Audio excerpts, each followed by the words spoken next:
Greek word for thief is klepto. Anybody ever heard that one before? We all know what a kleptomaniac is. I just got to steal something, man. People are kleptos, man. And klepto doesn't mean to steal by violence. It's interesting. When you look at the devil, the way he works, the Bible tells us to understand the way he works. He opposes the kingdom with violence. So when you step into kingdom and you step into what God wants, that's when he starts throwing the kitchen sink at you.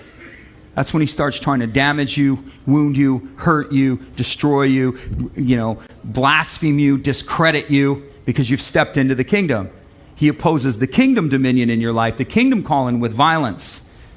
But what he does in your everyday life, if he has access to it, and you've partnered with him in some way, is he's a klepto, which means he just steals from you a little at a time until it's all gone. That's what he does. You know what I'm talking about? That's the difference. He's just stealing from you a little at a time until it's all gone. It's important to know the devil does nothing but by right. He cannot do anything unless he has a legal right to do it. God cannot do anything in your life unless you give him that legal right to do it. This kingdom, this system, all of the universe operates by law. The Father has established it. There's spiritual law, there's natural law, and there's civil law. We should know all about law. It's amazing that we understand physics, and we understand natural law, and we understand civil law, and we understand all these things, but we have no clue what spiritual law is actually about. We're like, we don't understand spiritual law. You can be born again and still have legal rights attached to the devil, and he has a key to your house, and he comes in and pillages it. He comes in anytime he wants and pillages it. Some of you know what I'm talking about. I'm a Christian. I know you're a Christian, and yet your life is pillaged.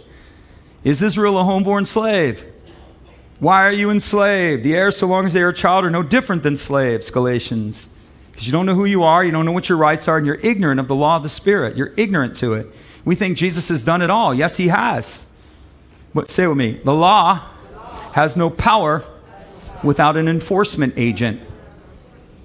Somebody's in your house, you get an eviction notice, and you get the what is it? The writ of possession from the judge. The person that's in the house, just because you've got the writ in your hand, that person doesn't need to move out. You can go and say, I've got the writ of possession, and they can laugh right in your face because you are not the enforcement arm of that court. The sheriff has to take the writ of possession because they are the enforcement arm of that court. Even though the judge has ruled, it's not enforced until the agent of enforcement exercises the right and the decree of the court. Do you understand this? So why God has delivered you in the uttermost, and God has made place for you in the uttermost, and God has done all of these things, that is the ruling. But the enforcement has not happened. We are the enforcement agents of that kingdom. Power and authority has been given to us. The weapons of our warfare are not carnal. It goes on and on and on. The law of the Spirit sets us free, has set us free from the law of sin and death. So the law has ruled in our favor, but we have to enforce that. And then we have to stop chucking the keys to the devil every chance we get. Some of you evict the devil, you know the legal rights, you know how to get rid of this thing and cast it out or get rid of it out of your life and stop the pillaging. And then 2 months later, you're throwing him the keys to the back door again. And you're wondering why you're in a mess.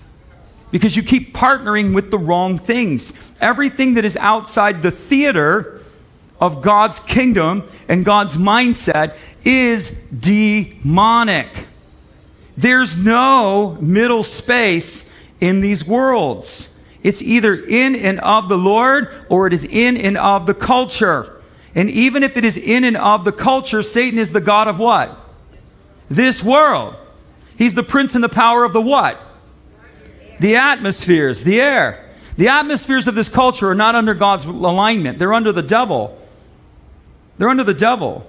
The culture itself and the world and its systems are not under God. They're under the devil. Part of the kingdom mandate upon the life of the Christian is to make the kingdoms of this world kingdoms of our God by aspiring and leading ourselves and developing ourselves into positions of influence.